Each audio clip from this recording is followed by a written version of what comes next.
What's up, everybody? I recently sold an older, problematic house. Think longtime smoker and multiple pets that weren't exactly house trained for nearly $200,000 over asking with 9 offers, all during the federal government shutdown. That's right, while all the headlines were warning about uncertainty and a lot of buyers were pulling back, this 1950s bungalow in the DC suburbs turned into one of the most competitive sales of the year. And today, I'm gonna walk you through exactly how that happened, step by step. So if you ever need to sell a challenging property, or maybe your parents or a relative needs to sell one, you'll know exactly what to do to get the best results. I'll also share a few gold nuggets that most people really don't think about, but it can add tens of thousands of dollars to your price. So let's dive right in. When I first walked into this house, you could barely see the walls. Think large pieces of furniture, tons of boxes, decades of belongings. And to make matters worse, the smell hits you the minute you open the door. Years of cigarette smoke layered into the walls. Plus, pets, several of them, who, let's just say, lived freely. But underneath it all, I really saw potential. Solid construction, a great lot, and an area that buyers absolutely love. If I could get it completely cleared, cleaned, and neutralized, it could shine again, and I knew it would perform. But this wasn't gonna be quick or easy. This was gonna take strategy and a lot of patience. This is exactly how we got there. Step 1, empty the house. We started with what I called the 3 Ds: discard, donate, and depart. It's simple, but it completely changes the process. We use 3 different color Post-its, one for items to discard, one for items to donate, and one for depart, meaning these things are actually moving with the seller. This system helps people make fast, clear decisions without getting bogged down into emotion. It turns what feels overwhelming into something visual and achievable. Because let's be honest, when you've lived somewhere for decades, each item tells a story. But when it's time to sell, you're not selling your memories, you're selling space. Once the house was truly empty, and I mean bare floors and walls, we could finally assess what we were working with. By the way, if you are new to my channel, I'm Caryn Gardiner, a local realtor here in Montgomery County, Maryland, Washington, D.C., and Northern Virginia for over 2 decades. I've helped hundreds of families successfully buy and sell real estate, and I would love to help you in any way I can.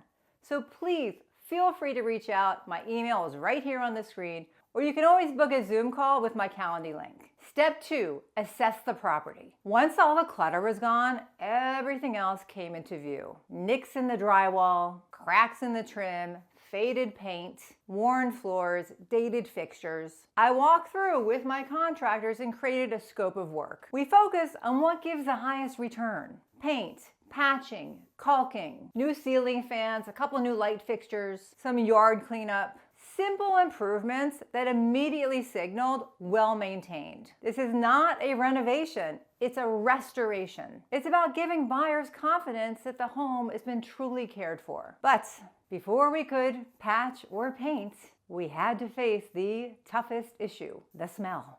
Step 3, deep clean every surface. Before we could even address the smell, we had to do a real deep clean. And I don't mean a quick sweep and mop. We're talking every surface: ceilings, floors, baseboards, trim, vents, walls, doors, even the top of light fixtures. We also removed every fabric element: drapes, rugs, closet liners, bath mats, anything that could trap odor. You just can't clean smell out of old fabric that's absorbed smoke or pet residue for years. You just can't. And this step, while it's not very glamorous, is one of the most important. Buyers can forgive old tile or dated cabinetry, but they can't overlook a smell. Odor kills emotion, and emotion is what sells a house. And you can't treat a bad odor before cleaning every surface. Most people think it's the other way around, but it's not. So here's your first gold nugget: Clean first, then treat. So once the cleaning was done, we moved into the science phase. What really separates a standard cleanup from a true odor elimination.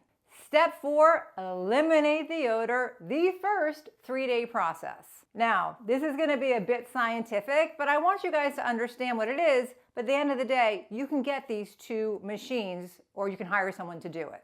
So we tackled the odor head on using 2 professionally grade systems running simultaneously for a full 3 days. A hydroxyl generator and an ozone generator. The hydroxyl generator uses UV light and water vapor to create hydroxyl radicals that safely break down odor molecules, bacteria, and airborne pollutants. It's gentle enough not to damage materials or leave chemical residue, and it continuously purifies the air. At the same time, the ozone generator was oxidizing any remaining odor compounds at the molecular level. Ozone is extremely effective for neutralizing heavy smoke and pet smells, but because it can be harmful to breathe, the property needs to be vacant during the treatment. Running both systems together attack the problem from 2 angles. The hydroxyls neutralize odors in the air and on surfaces, while the ozone penetrated deeper into porous materials like drywall and subfloors. After those first 3 days, the transformation was pretty remarkable. The air was completely neutral. No chemical smell, no cover-up smell.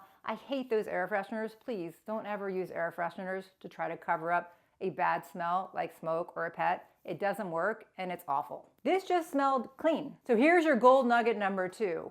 Replace every light bulb. Smoke residue clings to bulbs, and when they're turned on and they heat up, that odor reactivates. It's one of those small but critical steps that can undo everything if you skip it. Step 5, paint and seal. Once the air was clean, it was time to lock that freshness in. We primed every inch, ceilings, walls, closets, trim with Kills primer, 2 or 3 coats. This seals in any residual odor or stain so it can't seep through later. Then we repainted the entire house, and I like to use Sherwin-Williams Greek Villa. It's a really nice, warm, creamy white that gives an updated but timeless feel, paired with a bright white trim for that crisp, clean contrast. On camera and in person, this combination looked stunning. It photographed beautifully, made every room look brighter, and complemented the home's natural light perfectly. By this point, it didn't just look better, it actually felt better. That heavy, closed-in energy was gone. But to be absolutely sure, I had to take it one step further. Step 6, second odor treatment, another 3 days, and HVAC cleaning. Even after painting, I wanted to be absolutely certain we'd eliminated any trace of odor. So we ran both the hydroxyl and the ozone machines again for another full 3 days of treatment. That's 6 total days of air treatment broken into 2 separate cycles. And it was worth every hour. After the second round, the air was pure, crisp, and odor-free. Then we replaced all HVAC filters and had the ductwork cleaned. Odor loves to hide inside vents and returns. It's the last frontier most people forget. That final pass made a big difference between clean enough and perfect. Step 7, stage it. Create an emotional connection. Once the house was spotless, we could bring it back to life. We staged it to highlight its 1950s charm, but in a modern, organic way. Warm wood tones, simple lines, soft textiles, and a bit of greenery to add some warmth. Staging isn't just about furniture, it's about storytelling. It helps buyers connect emotionally because nobody walks into a house and says, "I love this one because it has updated caulking." Said no one ever. They say, "I can see myself here." This is what staging does. It bridges the gap between the mind and the heart. Step 8, you gotta air out the house and do final prep. So we ended up airing out the house for a full 2 days before photography.